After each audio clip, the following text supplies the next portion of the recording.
Alright everybody, so it's Thursday, which means it's time for another Marvel Netflix review. I know this one's going to be late. It's probably not going to be up till Friday because I was busy. Today was my dad's birthday, so I wasn't home to do this. So, Jessica Jones Season 2, I don't know where to begin. It's not as good as the first season. First season of Jessica Jones is like top notch. The beginning of this season starts off that way, to me. And it just kind of goes more downhill throughout it. Like, around like halfway through the season, you're just kind of like, how did we get here? What's going on in this show now? Like, that's what it was. And to me, the finale episode was just kind of underwhelming. I mean, I know that Jessica Jones, you don't get a whole lot of like superhero action in it, so it's like you're not really expecting like a big crazy fight or anything, but still just the way it ended was just kind of like, eh. The cast is still all great, and you get to see more character development for some of the characters, which we'll talk about in a little bit.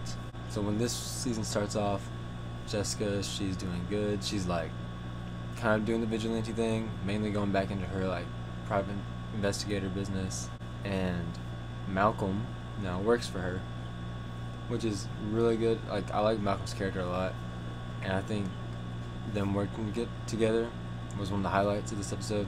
And Trish is pretty much this show's Karen Page, like, as in like in taking matters in her own hands. She starts investigating things all by herself, but to me, Trish is not as likable as Karen. Trish just always seems to have like some other motive of something, I don't know.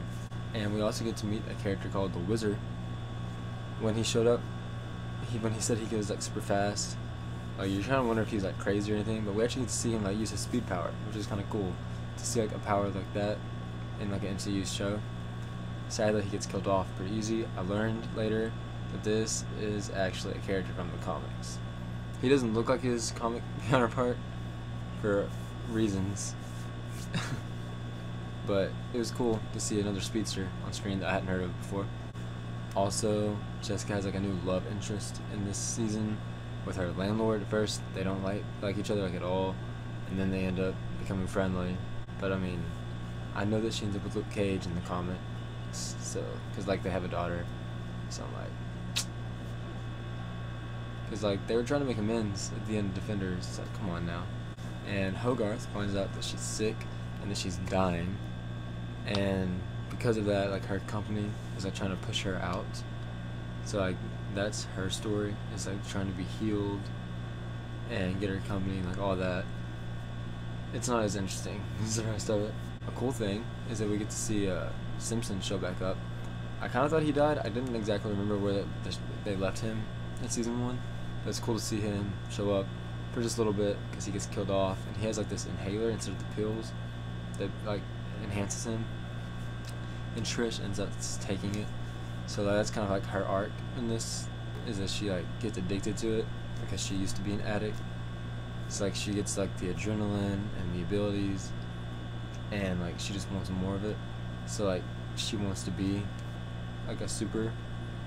That's what I'm gonna call it. She wants to be a super. So that's what her drive is in this season.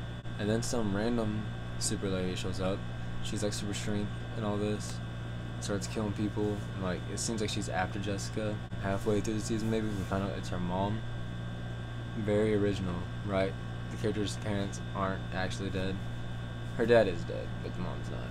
So then there's like all this drama between them, and we also like Trish and Malcolm also like hook up like once in the show.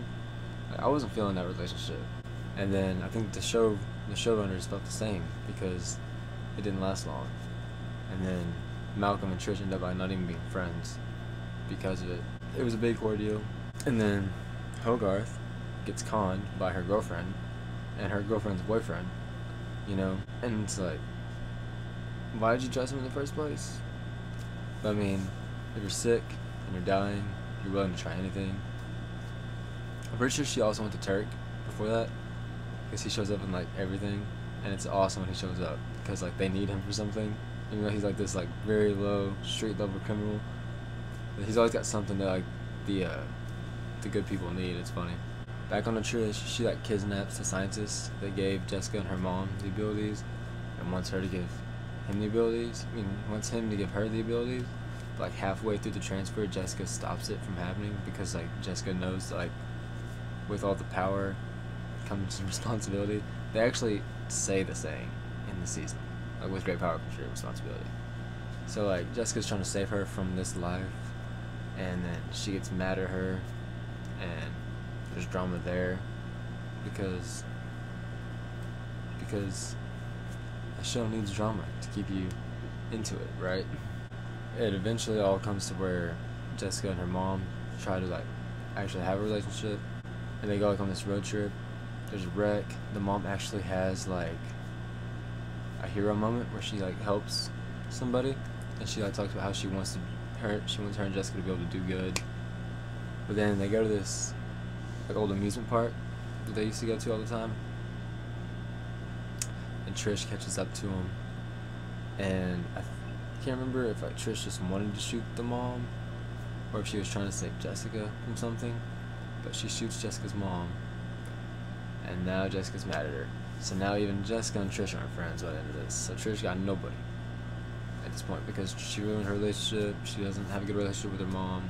But at the end of the show, we get Malcolm, and he's, like, an official PI now, out on his own, which is cool. I'm ready to see more of that in season 3.